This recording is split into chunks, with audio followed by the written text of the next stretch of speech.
240.000 cuerpos. Esa es la cifra que los cronistas escribieron con manos temblorosas cuando todo terminó. No soldados, no guerreros, cuerpos, hombres, mujeres, niños, ancianos, todos amontonados en las calles de una ciudad que una vez fue llamada el lugar donde florecen los dioses. Tenochtitlán, la Venecia del Nuevo Mundo, la metrópolis flotante sobre un lago que reflejaba templos de 60 metros de altura, jardines colgantes que perfumaban el aire con vainilla y cacao, acueductos que traían agua más pura que la de cualquier capital europea. Una ciudad de 200.000 habitantes cuando Londres apenas llegaba a 50.000. Una ciudad donde el mercado de Tlatelolco movía más oro en un día que el de Sevilla en un mes. Una ciudad que nunca había caído. Hasta que 600 hombres, la mayoría analfabetos, algunos criminales fugitivos, otros campesinos extremeños que nunca habían visto el mar, decidieron que les pertenecía. ¿Cómo se destruye una civilización de millones con un puñado de hambrientos? No lo haces con acero solamente, ni siquiera con pólvora. Lo haces con 3 armas que ningún cronista europeo quiso admitir completamente. La viruela, que llegó antes que los cañones y mató más que todas las espadas juntas. El terror psicológico, convertido en estrategia militar. Y la traición, porque ningún imperio cae desde fuera, si primero no se pudre desde dentro. Pero hay algo más, algo que los conquistadores nunca mencionan en sus cartas al rey. Algo que los mexicas susurraban mientras las pirámides ardían. Moctezuma II, el Huey Tlatoani, el gran orador, emperador de un territorio que se extendía desde los desiertos del norte hasta las selvas de Guatemala, el hombre que recibía tributos de 371 pueblos sometidos, que tenía a su disposición ejércitos de 300.000 guerreros, que podía ordenar el sacrificio de 20.000 prisioneros en una sola ceremonia. Ese hombre nunca ordenó atacar cuando pudo.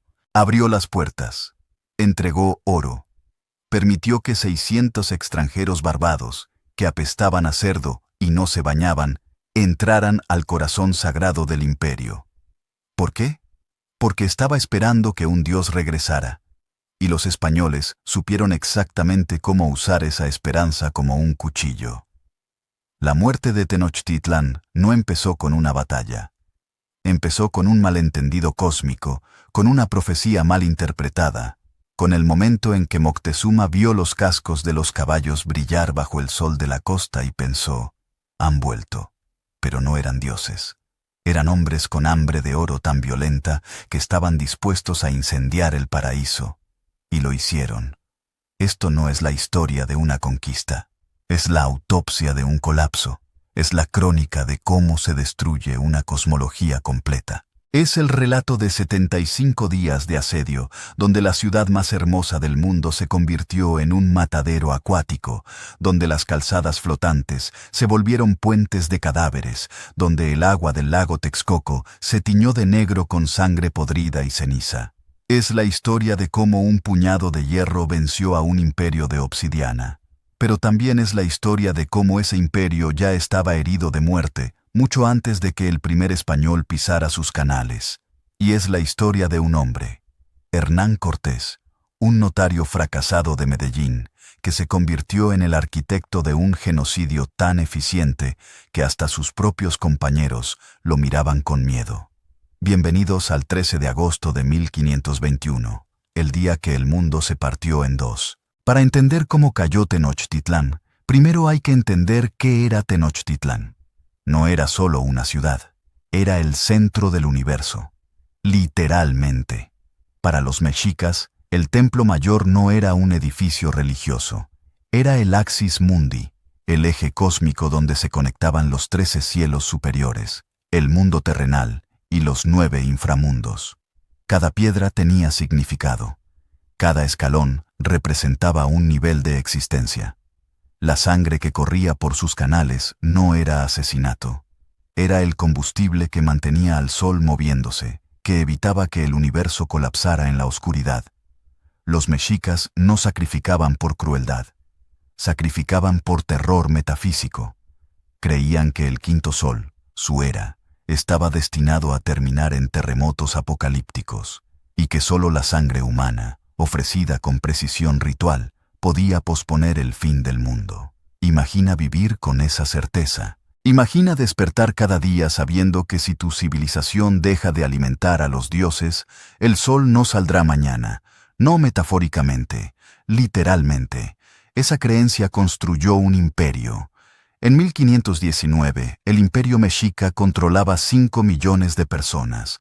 Su red de tributos era tan eficiente que cada 80 días llegaban a Tenochtitlán caravanas cargadas con 7,000 toneladas de maíz, 4,000 toneladas de frijol, 4,000 mantas de algodón, jade, cacao, plumas de quetzal, pieles de jaguar, oro en polvo.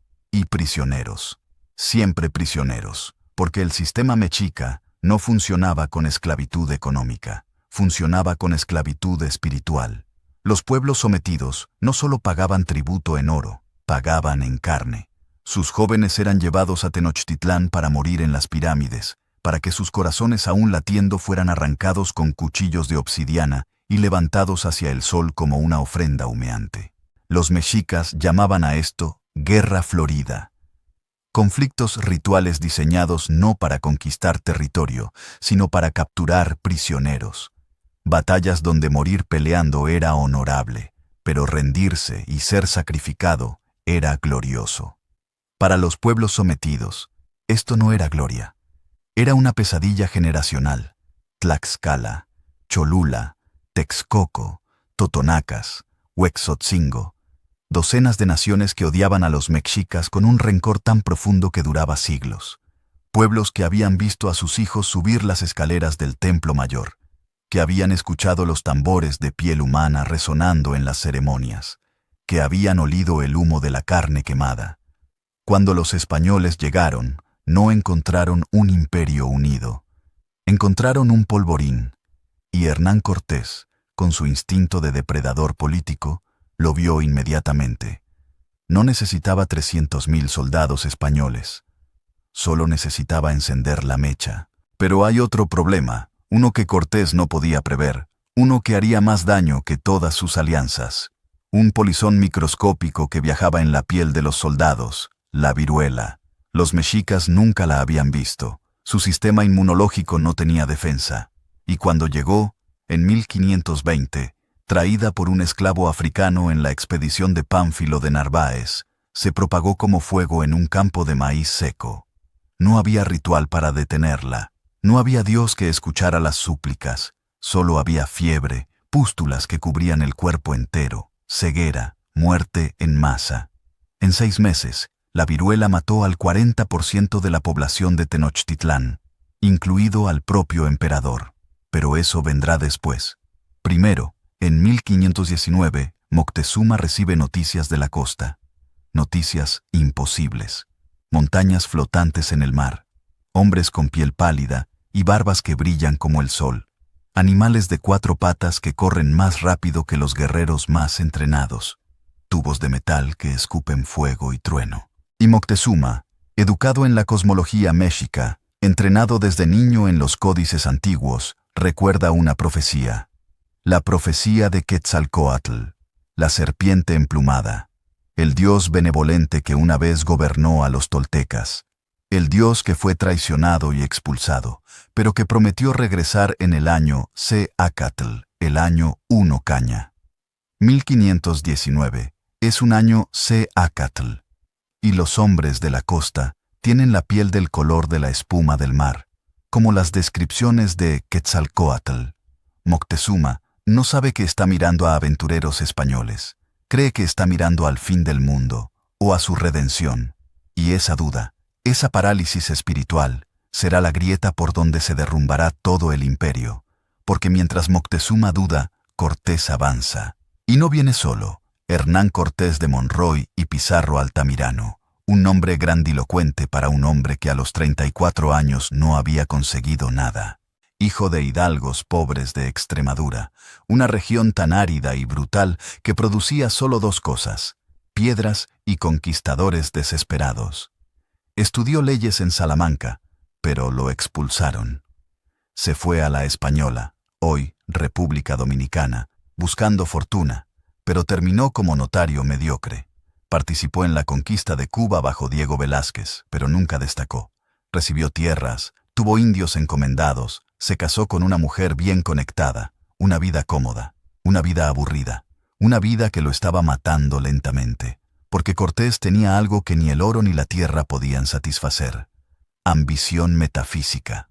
No quería riqueza, quería inmortalidad, quería que su nombre resonara en la historia como el de Alejandro, como el de César. Y en 1518, cuando Diego Velázquez organiza una expedición de exploración a las costas de México, Cortés ve su oportunidad. Vende todo. Empeña sus propiedades. Pide préstamos usureros. Reúne 11 barcos, 600 hombres, 16 caballos, algunos cañones oxidados, armaduras de segunda mano. Pero Velázquez empieza a sospechar. Ve la ambición en los ojos de Cortés. Ve que no está organizando una expedición de exploración, sino una invasión privada.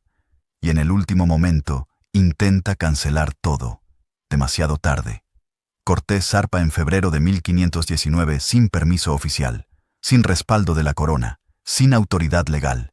Es, técnicamente, un traidor, y lo sabe. Por eso, cuando llega a la costa de Veracruz, en abril de 1519, hace algo que sus hombres nunca olvidarán. Ordena quemar los barcos. No quemar exactamente. Los desmanteló, los hunde, los hace inservibles. ¿Por qué? Para eliminar la opción de la huida. Para convertir a sus hombres en una fuerza suicida que solo tiene dos opciones: conquistar o morir. Es un movimiento de genio psicológico, pero también revela algo aterrador sobre Cortés. Está dispuesto a apostar 600 vidas, incluida la suya, en una jugada imposible. Y cuando un hombre no tiene nada que perder, se convierte en el ser más peligroso del mundo. Los españoles que marchan hacia el interior no son héroes, son náufragos armados, campesinos extremeños que huelen a ajo y vino rancio, criminales que escaparon de prisiones andaluzas, segundones nobles sin herencia, marineros borrachos, artesanos en bancarrota, pero tienen 3 ventajas que no aparecen en los libros de historia. Acero. Sus espadas son de hierro forjado. Las armas mexicas son de obsidiana. Mortales, pero frágiles. En un combate cuerpo a cuerpo prolongado, el acero no se rompe. La obsidiana sí. Caballos. Los mexicas nunca han visto un caballo. Su mitología no tiene espacio para esos animales. Cuando ven jinetes, no ven hombre plus caballo. Ven una criatura híbrida, un centauro, un monstruo, alianzas. Cortés no es solo un soldado, es un político brutal. Habla con los totonacas en Veracruz, escucha sus quejas contra los mexicas, y les hace una promesa simple: ayúdenme a destruir a Moctezuma, y nunca más tendrán que entregar a sus hijos para el sacrificio. Los totonacas aceptan. Luego llega a Tlaxcala, un pueblo guerrero que ha resistido 100 años de asedio mexica, que odia a Moctezuma más que a la muerte misma. Primero pelean contra los españoles, durante días. Los tlaxcaltecas son guerreros feroces. Matan a decenas de españoles, hieren a los caballos, aprenden rápido. Pero Cortés no contraataca con masacres. Negocia. Les ofrece lo mismo: destruir el imperio que los ha oprimido durante un siglo, y los tlaxcaltecas, después de deliberar, aceptan. De repente, Cortés no tiene 600 hombres, tiene 6,000, luego 20,000, luego 100,000, un ejército de indígenas que ven en los españoles no a invasores, sino a instrumentos de venganza. Y mientras Cortés avanza hacia Tenochtitlán, Moctezuma recibe informes. Sus espías le cuentan de las alianzas. Le hablan de las masacres. En Cholula, Cortés ordena ejecutar a 3,000 nobles en una sola noche como advertencia. Le describen el fuego de los cañones. And Moctezuma does nothing. No envía su ejército, no cierra las calzadas, no envenena los pozos. En cambio, envía emisarios con oro, con regalos, con un mensaje: por favor, no vengan. Es el acto de un hombre paralizado por el terror metafísico. Porque si Cortés es Quetzalcóatl, Atacarlo sería blasfemia. Y si no lo es, y Moctezuma actúa demasiado pronto, podría desatar una guerra civil con los pueblos sometidos que ya empiezan a rebelarse. Así que espera. Y en noviembre de 1519, Cortés cruza la calzada de Iztapalapa y entra a Tenochtitlán. Sin resistencia. Con honores. Los españoles caminan por las calles empedradas, miran los canales llenos de canoas, las pirámides que tocan el cielo, los jardines flotantes, los mercados donde se vende jade y plumas de colibrí. Y uno de ellos, Bernal Díaz del Castillo, escribirá después: parecía cosa de encantamiento. Algunos de nuestros soldados decían que si aquello que veían era verdad o si era un sueño. Pero el sueño está a punto de convertirse en pesadilla, porque Cortés no vino a admirar, vino a tomar, y su primer movimiento será tan audaz, tan insano, que incluso sus propios capitanes pensarán que ha enloquecido. Va a secuestrar al emperador, en su propio palacio, rodeado de 10.000 guerreros, y va a salirse con la suya. 8 de noviembre de 1519. Moctezuma II y Hernán Cortés se encuentran cara a cara en el palacio de Axayácatl. Es uno de los momentos más extraños de la historia. Dos hombres que no comparten idioma, ni cosmología, ni siquiera concepto de lo que significa poder, intentando descifrar las intenciones del otro a través de traductores. La traductora principal es Malintzin, llamada la Malinche por los españoles, una mujer náhuatl vendida como esclava, entregada a Cortés como regalo, y que ahora es la única persona en la habitación que entiende ambos mundos. Ella traduce del náhuatl al maya. Jerónimo de Aguilar, un náufrago español que vivió años con los mayas, traduce del maya al español. Cada frase pasa por 3 bocas antes de llegar a su destino. Cada matiz se pierde, cada malentendido se amplifica. Moctezuma recibe a Cortés con regalos: un collar de camarones de oro, mantas de algodón bordadas con plumas de quetzal, cacao. Le asigna el palacio de Axayácatl, la residencia de su padre muerto, un complejo enorme con patios, jardines, salas decoradas con murales. Los españoles no pueden creerlo. Están durmiendo en habitaciones con pisos de mármol pulido, comiendo pavos asados y tortillas calientes, bebiendo chocolate espeso endulzado con miel. Pero Cortés no se relaja. Sabe que están en una trampa potencial. 600 hombres en el centro de una ciudad de 200.000, rodeados de agua. Las calzadas son estrechas, un solo punto de salida. Si Moctezuma decide atacar, serán masacrados en horas. Así que Cortés decide mover primero. Una semana después de su llegada, usa un pretexto: un ataque de guerreros mexicas contra la guarnición española en Veracruz. Varios españoles muertos. Y Cortés, con la audacia de un jugador de póker con la peor mano posible, marcha al palacio de Moctezuma con 30 soldados y le dice: «Vienes con nosotros, ahora». El silencio que sigue es tan denso que los guardias mexicas pueden escuchar sus propios corazones latiendo. Moctezuma, el güey tlatoani, el representante terrestre de Huitzilopochtli, el hombre que puede ordenar la muerte de miles con un gesto, mira a este extranjero barbado que apesta a sudor y metal. Y podría gritar. Podría llamar a los 10.000 guerreros que esperan afuera. Podría convertir a Cortés y a sus hombres en pasta humana en segundos. Pero no lo hace. ¿Por qué? Porque Moctezuma está atrapado en su propia cosmología. Si Cortés es Quetzalcóatl, resistirse sería suicidio espiritual. Y si no lo es, pero Moctezuma actúa con violencia dentro del palacio sagrado, podría desatar presagios funestos, rupturas en el orden cósmico. Los mexicas no piensan como los europeos. Para ellos, la violencia no es solo física, es ritual. Tiene que hacerse en el momento correcto, en el lugar correcto, con los augurios correctos. Y este no es el momento. Así que Moctezuma acepta. Se convierte en prisionero en su propia ciudad. Lo llevan al palacio de Axayácatl.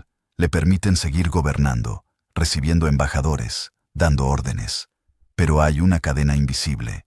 Los españoles están siempre presentes, duermen en la habitación contigua, lo vigilan, y cuando Moctezuma intenta mandar algo que Cortés no aprueba, la orden simplemente no se ejecuta. Es un golpe de estado silencioso, y durante meses funciona. Cortés usa a Moctezuma como marioneta.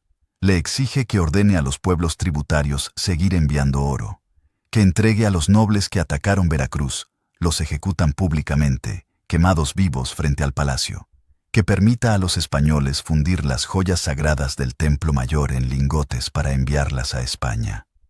Los nobles mexicas están furiosos. Susurran en los pasillos.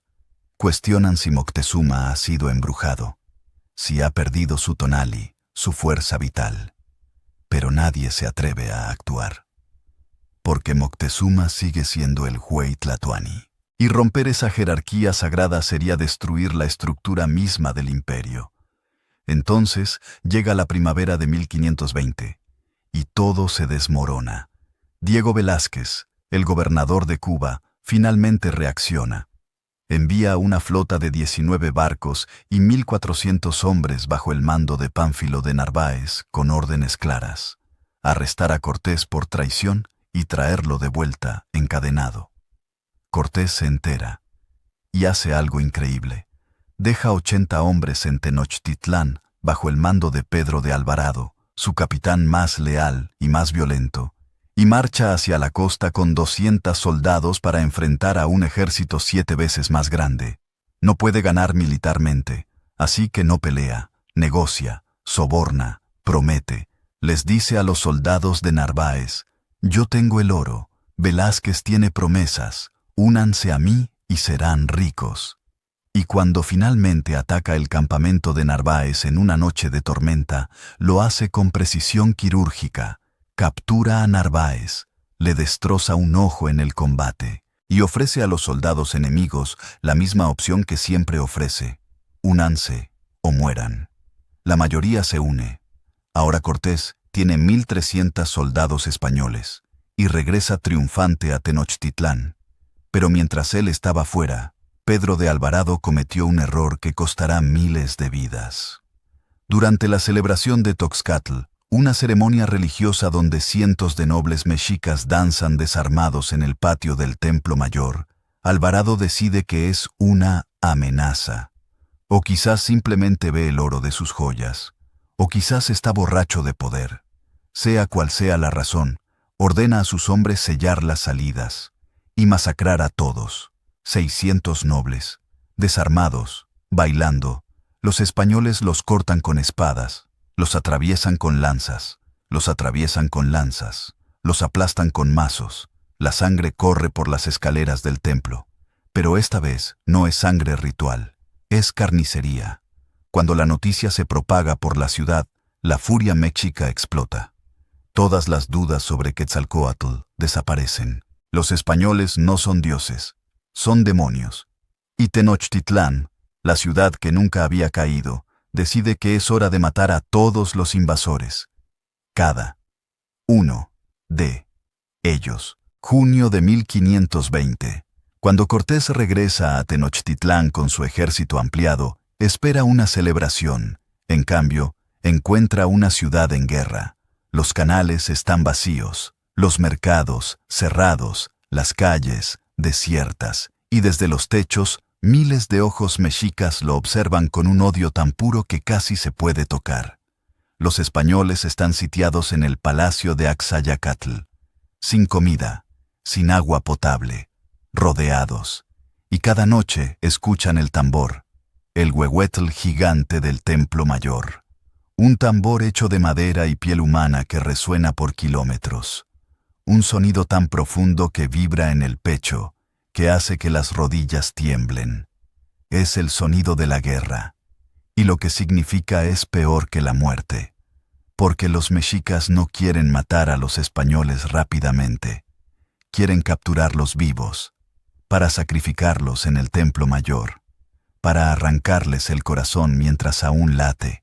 Los españoles lo saben, han visto los tzompantli, los muros de cráneos, han olido el humo de la carne quemada en los braseros sagrados, y saben que si los capturan, morirán lentamente, en una escalera de piedra, frente a 100,000 testigos. Cortés intenta negociar. Usa a Moctezuma. Lo lleva a la azotea del palacio. Le pide que hable a su pueblo, que calme la situación. Moctezuma, debilitado, humillado, con la cadena invisible aún atada, sube a la azotea. Y habla. Pide a los mexicas que detengan el ataque, que dejen partir a los españoles. La respuesta no son palabras, son piedras. Los propios mexicas, el pueblo que lo adoró como Dios viviente, le lanzan piedras y flechas. Una piedra lo golpea en la cabeza, otra en el torso. Moctezuma cae. Los españoles lo llevan adentro. 3 días después, muere. La versión española dice que murió por las heridas de las piedras. Los mexicas dirán después que los españoles lo estrangularon cuando dejó de servirles. Probablemente nunca sabremos la verdad. Pero lo que sí sabemos es que con la muerte de Moctezuma, la última barrera psicológica desaparece. Ya no hay emperador que secuestrar. Ya no hay marioneta que controlar. Solo hay guerra. Los mexicas eligen un nuevo Huey Tlatoani, Cuitláhuac, hermano de Moctezuma, un general experimentado que odia a los españoles con claridad cristalina, y su primera orden es simple: destruir las calzadas. Tenochtitlán está construida sobre un lago. Solo hay 3 calzadas de piedra que conectan la ciudad con tierra firme. Romper esas calzadas significa convertir la ciudad en una isla fortaleza. Cortés se da cuenta demasiado tarde. Si no salen ahora, morirán de hambre. Así que toma la decisión más desesperada de su vida: escapar de noche. 30 de junio de 1520. Medianoche. Los españoles salen del palacio en silencio absoluto. Llevan todo el oro que pueden cargar. Construyen un puente portátil para cruzar los huecos en la calzada. Avanzan en la oscuridad. Durante 1 hora parece que funcionará. Entonces, una anciana mexica que baja al canal a buscar agua los ve y grita: «Tlatelolco, están huyendo». El sonido que sigue es el infierno. Miles de canoas surgen de la oscuridad. Guerreros mexicas saltan a la calzada. Flechas llueven desde los techos. Los españoles corren, pero el oro que llevan los hace lentos. La calzada de Tacuba se convierte en un matadero. Los mexicas no atacan solo con armas. Usan ganchos largos para arrancar a los jinetes de los caballos. Arrastran a los españoles al agua. Los capturan vivos. Y los que capturan son llevados inmediatamente al Templo Mayor. Los españoles que logran llegar a tierra firme se voltean y ven las pirámides iluminadas por antorchas. Ven a sus compañeros siendo arrastrados escaleras arriba. Ven el destello de los cuchillos de obsidiana. Ven los cuerpos cayendo por las escaleras después de que les arrancan el corazón. Y escuchan los gritos. Durante horas. Esa noche mueren 600 españoles y 4,000 aliados tlaxcaltecas. Los mexicas capturan los cañones, capturan caballos, capturan oro. Pero más importante, capturan la esperanza de los españoles. Cortés, que logra escapar con 400 hombres heridos, se sienta bajo un árbol en tierra firme, el árbol de la noche triste, que aún existe, y llora. Es la única vez en toda la campaña que lo verán llorar, porque sabe que acaba de perder. Tenochtitlán demostró que es invencible. El imperio está intacto, y él es un fugitivo herido con un ejército roto. Lo lógico sería huir a Veracruz, construir barcos, volver a Cuba, admitir la derrota. Pero Cortés no es lógico, es un psicópata funcional con ambición ilimitada. Mientras sus hombres curan sus heridas, mientras sus aliados tlaxcaltecas consideran abandonarlo, Cortés ya está planeando. No cómo escapar, sino cómo regresar, y cómo destruir Tenochtitlán tan completamente que ni siquiera su memoria sobreviva. Porque ha aprendido algo crucial durante la noche triste. No puede vencer a los mexicas en las calles de la ciudad, pero puede convertir la ciudad misma en una trampa. Puede asediarla, puede cortarle el agua dulce, puede bloquear las canoas que traen comida, puede obligar a los mexicas a comer ratas, perros, insectos. Puede esperar a que el hambre haga el trabajo que las espadas no pudieron. Y tiene un aliado invisible que ya está haciendo eso, la viruela. Llegó a Tenochtitlán en septiembre de 1520 y está matando más rápido que cualquier ejército. La viruela no discrimina. No le importa si eres guerrero, jaguar o esclavo. No le importa si eres noble o campesino. No le importa si eres el emperador. Cuitláhuac, el nuevo Huey Tlatoani, el hombre que expulsó a los españoles, el general que parecía invencible, muere en octubre de 1520, 80 días después de asumir el poder, su cuerpo cubierto de pústulas, fiebre tan alta que delira, ceguera, asfixia, la viruela. Los mexicas no tienen palabra para esta enfermedad, la llaman la gran lepra. Creen que es un castigo divino, que Huitzilopochtli está enojado, que el quinto sol está empezando a colapsar, y actúan en consecuencia. Aumentan los sacrificios, matan a cientos de prisioneros en ceremonias desesperadas, queman copal, rezan, no funciona. La viruela no escucha oraciones, se propaga por contacto, por el aire, por las mantas, por el agua. En 6 meses, mata al 40% de la población de Tenochtitlán. 80,000 personas. Las calles se llenan de cadáveres. El olor es tan intenso que los sobrevivientes se atan trapos empapados en hierba sobre la nariz. Las canoas transportan cuerpos al lago, los arrojan al agua. El lago Texcoco se convierte en una sopa de carne podrida. Y los españoles, que sí tienen inmunidad, la mayoría ya tuvo viruela en la infancia, observan desde Tlaxcala. Esperan, porque saben que la ciudad se está destruyendo sola. Pero Cortés no se queda quieto. Durante esos meses, entre agosto de 1520 y mayo de 1521, hace algo extraordinario. Construye una flota, en el lago Texcoco, a 2,000 metros sobre el nivel del mar, en medio de territorio enemigo. Corta árboles en las montañas de Tlaxcala, los arrastra 80 kilómetros, construye 13 bergantines, barcos pequeños con velas y remos, pero lo suficientemente grandes para llevar un cañón cada uno. Los mexicas lo observan, saben lo que está construyendo, envían ataques de hostigamiento, pero no pueden detenerlo, porque ya están demasiado débiles. La viruela no solo mata cuerpos, mata moral, mata organización. Los guerreros están enfermos, los sacerdotes están enfermos, los agricultores que traen comida están enfermos. Y en febrero de 1521, los mexicas eligen un nuevo emperador. Cuauhtémoc tiene 25 años, es primo de Moctezuma, y es lo opuesto a su predecesor. Donde Moctezuma dudaba, Cuauhtémoc actúa. Donde Moctezuma esperaba señales divinas, Cuauhtémoc prepara tácticas militares. Donde Moctezuma veía dioses, Cuauhtémoc ve invasores que pueden ser asesinados. Es el último gran guerrero mexica, y sabe que está luchando una guerra imposible. Su ejército está diezmado por la viruela. Sus aliados lo han abandonado. Los pueblos sometidos ya no envían tributo. La comida escasea. El agua dulce del acueducto de Chapultepec fue cortada por los españoles. Pero Cuauhtémoc no se rinde. Refuerza las defensas. Ordena cavar trampas en las calzadas. Convierte cada casa en una fortaleza. Entrena a mujeres y niños para lanzar piedras desde los techos. Y envía un mensaje a todos los pueblos del imperio. Si caemos, ustedes serán los siguientes. Los españoles no distinguen entre mexicas y tlaxcaltecas. Para ellos, todos somos salvajes. Pero nadie lo escucha, porque el odio acumulado durante un siglo de sacrificios rituales es más fuerte que el miedo a los españoles. Mayo de 1521. Cortés lanza los bergantines al agua, y comienza el asedio. 26 de mayo de 1521. La flota española entra al lago Texcoco. 13 bergantines, cada uno con un cañón de bronce en la proa, cada uno con 12 remeros y 12 ballesteros. Los mexicas envían canoas de guerra. Cientos, miles. Las canoas son rápidas, ágiles.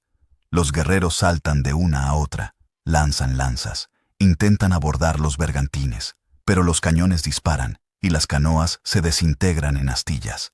El agua se tiñe de rojo. En 2 días, los españoles destruyen la flota mexica. Tenochtitlán, la ciudad flotante, pierde el control de su propio lago.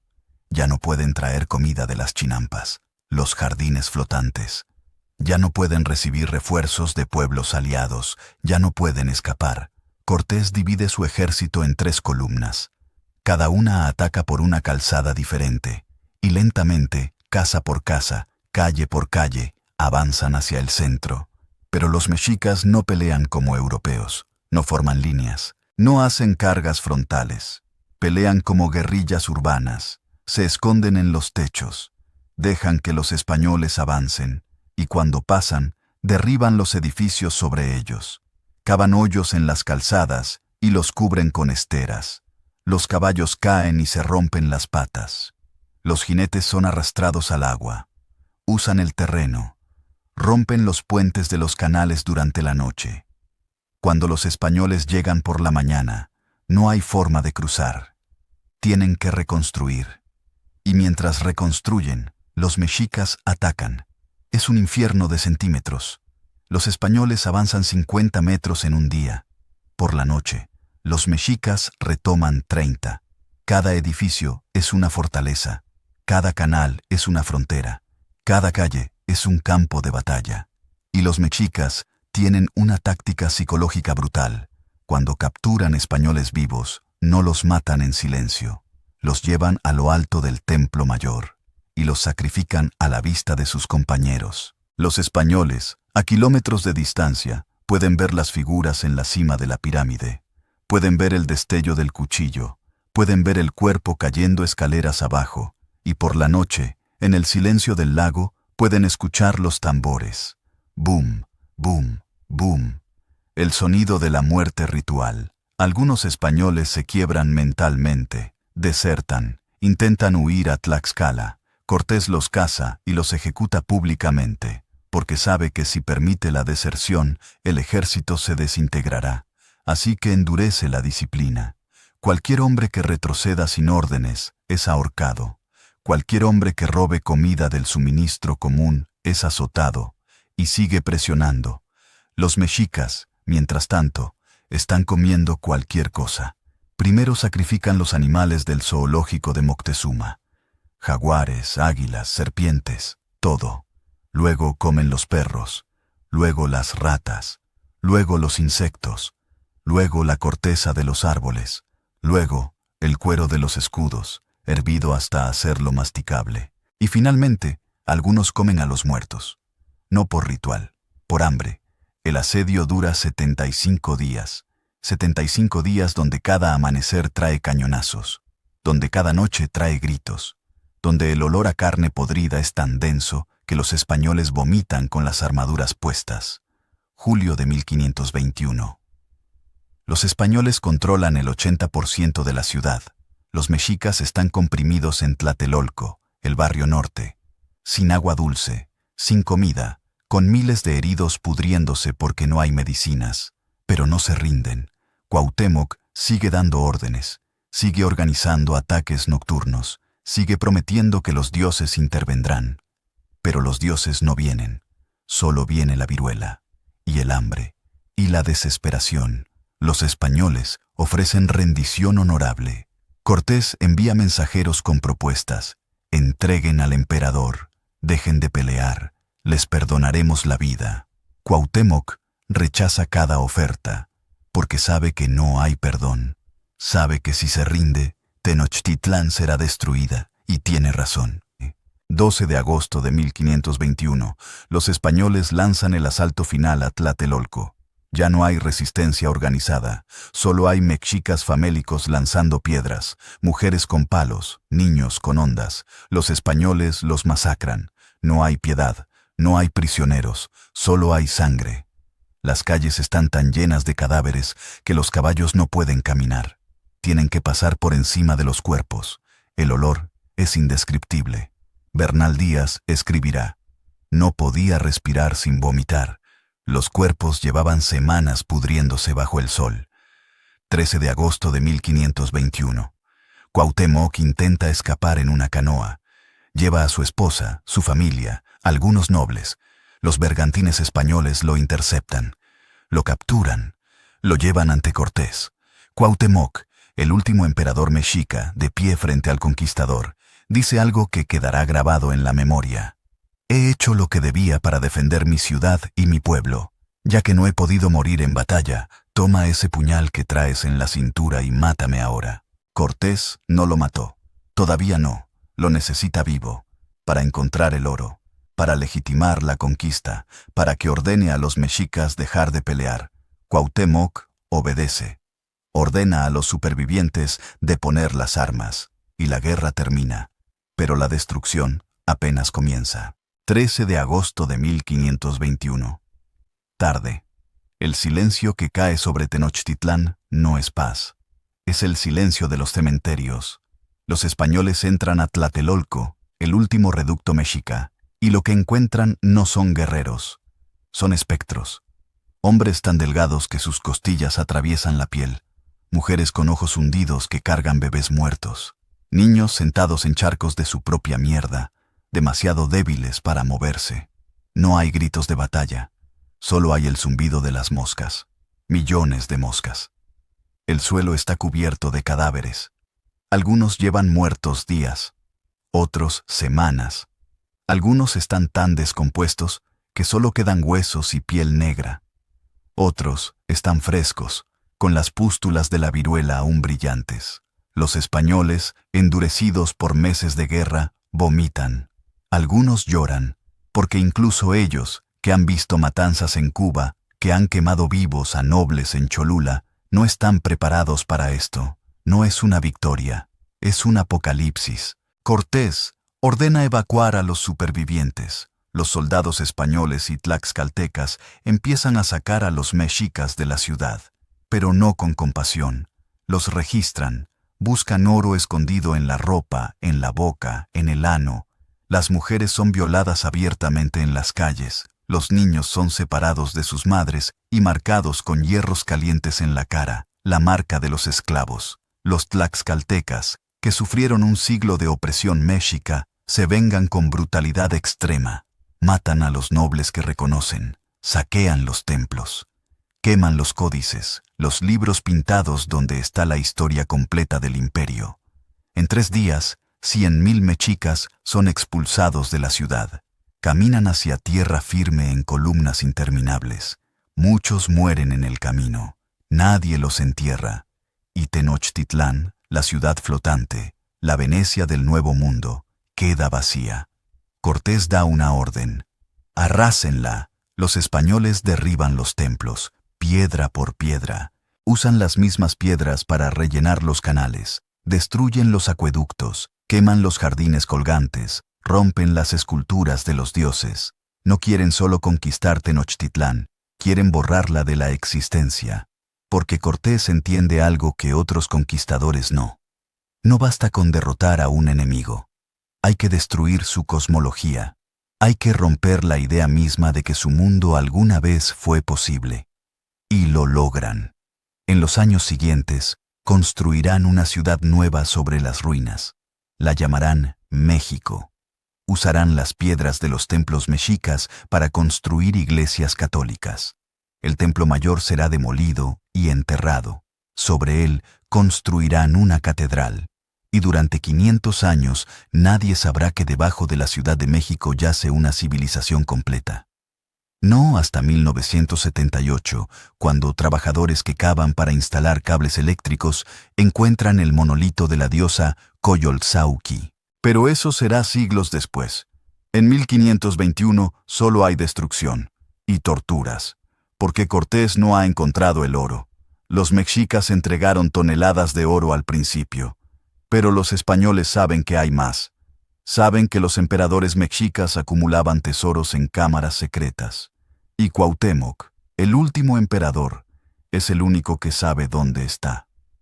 Cortés lo interroga, primero con palabras, luego con amenazas. Cuauhtémoc no habla, así que Cortés ordena torturarlo. Le queman los pies, lo cuelgan de los pulgares, le vierten aceite hirviendo en las heridas, durante días, y Cuauhtémoc no habla. Hay una historia, probablemente apócrifa, de uno de los nobles torturados junto a Cuauhtémoc que grita de dolor. Y Cuauhtémoc, con los pies quemados hasta el hueso, le dice: ¿Acaso crees que yo estoy en un lecho de rosas? Finalmente, Cortés se da por vencido. O el oro no existe, o está en el fondo del lago, arrojado ahí durante la evacuación. Nunca lo encontrarán. Cuauhtémoc sobrevive, pero sus pies están destruidos. Nunca volverá a caminar sin ayuda. Y durante los siguientes 4 años, Cortés lo mantendrá como prisionero. Lo llevará en sus expediciones a Honduras como símbolo de la conquista. Hasta 1525, cuando Cortés, paranoico, creyendo que Cuauhtémoc está planeando una rebelión, lo acusa de traición y lo ahorca de un árbol. El último emperador mexica muere colgado como un criminal común. Su cuerpo es dejado ahí, balanceándose durante días, como advertencia. 240,000 muertos, 300,000, medio millón. Nadie sabe con certeza cuántos murieron en la conquista de Tenochtitlán. Los cronistas españoles minimizan las cifras. Los códices mexicas fueron quemados. Las crónicas indígenas que sobreviven hablan de ríos de sangre y montañas de huesos, pero no dan números. Lo que sí sabemos es que la población del Valle de México, antes de la conquista, era de aproximadamente 1.5 millones de personas. Para 1680 años después, quedaban 100,000, una reducción del 93%. No solo por las guerras, principalmente por las enfermedades, viruela, sarampión, tifus, gripe, enfermedades europeas para las que los indígenas no tenían defensa. La conquista de Tenochtitlán no fue solo una derrota militar, fue un colapso civilizatorio, un genocidio no intencional en su mayoría. Las enfermedades se propagan sin que nadie las dirija, pero genocidio al fin. Y lo que se construyó sobre las ruinas no fue una síntesis, fue una imposición. Los españoles destruyeron los templos y construyeron iglesias, prohibieron los sacrificios humanos, pero instalaron la Inquisición, que quemó vivos a herejes. Abolieron la servidumbre ritual mexica, pero instalaron la encomienda, un sistema de trabajo forzado que mató a millones. Dijeron que traían la verdadera fe, pero violaron, esclavizaron y marcaron con hierros candentes a las personas que supuestamente venían a salvar. No era civilización, era explotación con cruz. Cortés fue recompensado. Lo nombraron marqués del Valle de Oaxaca. Le dieron 23,000 indígenas como siervos. Se convirtió en uno de los hombres más ricos del mundo, pero nunca fue gobernador. La corona española desconfiaba de él. Lo veía como demasiado ambicioso, demasiado independiente, demasiado peligroso. Así que lo mantuvieron con honores, pero sin poder real. Cortés pasó los últimos 20 años de su vida en España, peleando en los tribunales por reconocimientos, escribiendo cartas amargas al rey, quejándose de que lo habían olvidado. Murió en 1547, a los 62 años, en un pueblo pequeño cerca de Sevilla, amargado, ignorado, enfermo de disentería. Sus últimas palabras fueron una queja sobre dinero que la corona le debía. No hay grandeza en esa muerte. Solo hay un hombre que destruyó un mundo y descubrió que el suyo no lo quería. Pero su legado sobrevivió. México se convirtió en el corazón del imperio español en América. La plata de sus minas financió las guerras europeas durante siglos. Las encomiendas produjeron fortunas para los colonos, y la población indígena fue reducida a una clase servil, despojada de su tierra, su religión, su lengua, su memoria. Durante 300 años, hablar náhuatl fue castigado. Practicar rituales antiguos fue perseguido. Recordar a los dioses antiguos fue herejía. La conquista no terminó en 1521.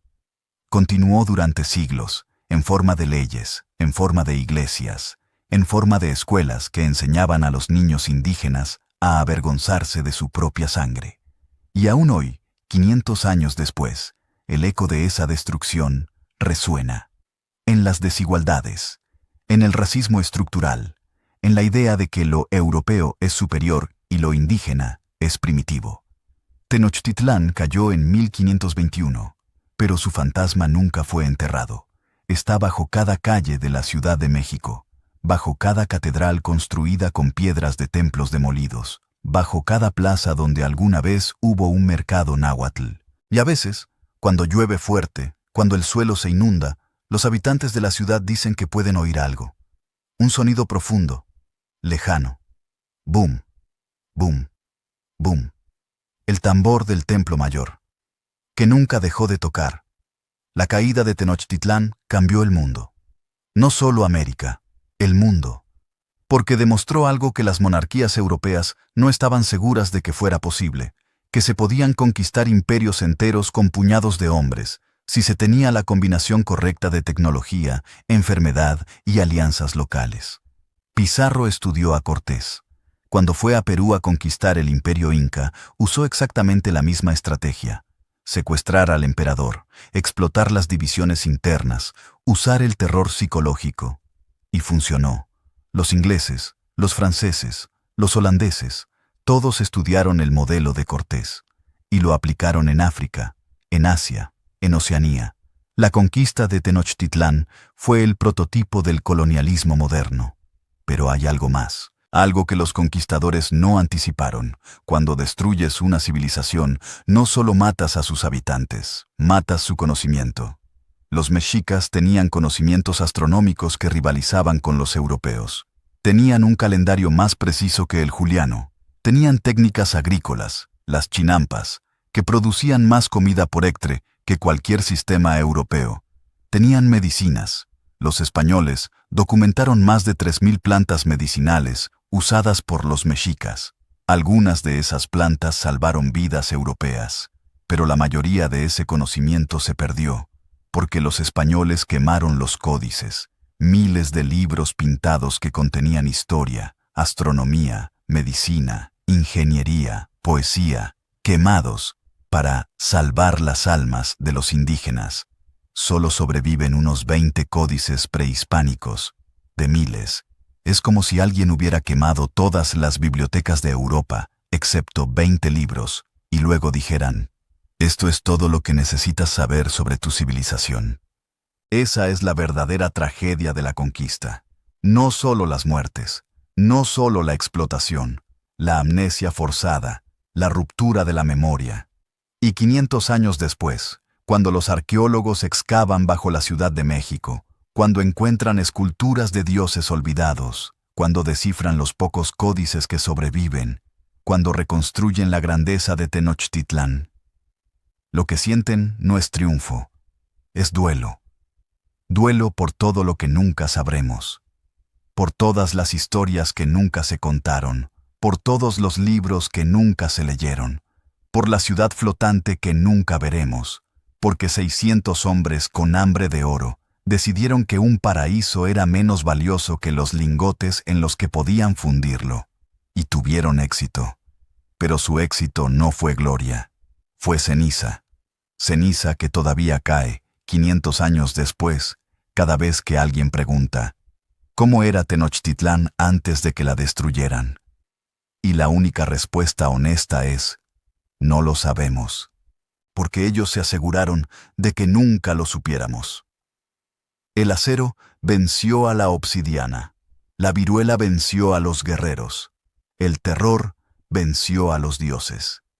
Pero la historia, la verdadera historia, no la que escribieron los vencedores, esa historia sigue enterrada bajo 10 metros de concreto en el corazón de México, esperando, susurrando, recordándonos que la conquista no fue un triunfo de la civilización sobre la barbarie, fue la destrucción de una civilización por la barbarie, y que el precio de ese oro, de esa gloria, de esa hazaña que los españoles celebraron durante siglos, fue un mundo completo, un mundo que nunca volverá, pero cuyo fantasma nunca morirá, porque los fantasmas de 240.000 cuerpos no descansan fácilmente, y la sangre derramada en las calzadas de Tenochtitlán nunca se secó del todo, solo se mezcló con el agua del lago, y sigue ahí, bajo cada paso que das en la Ciudad de México, bajo cada edificio, cada iglesia, cada monumento. La ciudad flotante no desapareció, solo se hundió. Y a veces Si escuchas con atención, puedes oír el eco de un imperio que cayó no porque fuera débil, sino porque su propia cosmología lo traicionó.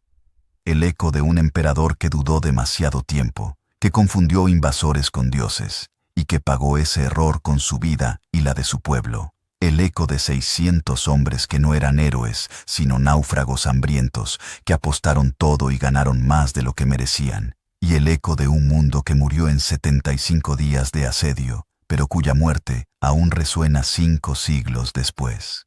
Porque la historia no termina cuando caen las ciudades, solo cambia de forma, y Tenochtitlán, la ciudad que nunca debió caer, sigue cayendo. Cada día. En cada mexicano que lleva sangre indígena pero habla español.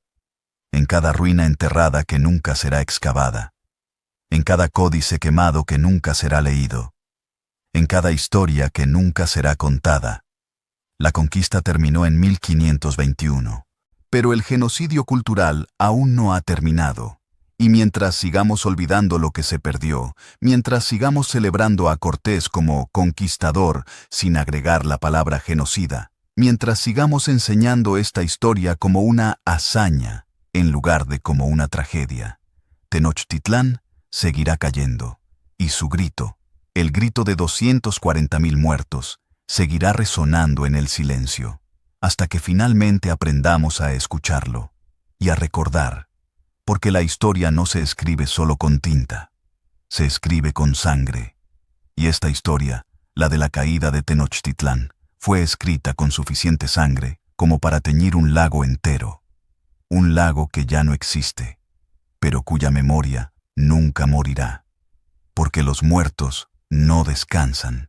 No cuando murieron creyendo que los dioses los abandonaron, no cuando murieron viendo su mundo arder, no cuando murieron sabiendo que sus hijos serían esclavos. Esos muertos no descansan, esperan. Y su espera es la sombra más larga de la historia de América, una sombra que todavía cubre todo, y que quizás, solo quizás, nunca se irá. Porque algunas caídas son tan profundas que no hay redención posible. Solo hay memoria, and pain, y el eco infinito de un imperio que murió creyendo que los dioses habían regresado, cuando en realidad solo eran hombres. Hombres con hambre. Y hambre de hombres así no conoce límites, no hasta que todo esté destruido. Y aún entonces siguen teniendo hambre, de más oro, de más tierra, de más gloria. Hambre que devoró un mundo, y que nunca, nunca se sacó. Esta es la historia que los libros de texto no cuentan completa. La historia del día que el mundo se partió en dos. Cuando el acero, la viruela y el terror destruyeron la ciudad más hermosa que el Nuevo Mundo jamás construyó. No fue una conquista, fue un apocalipsis. Y su eco aún resuena. Boom, boom, boom. El tambor nunca dejó de tocar.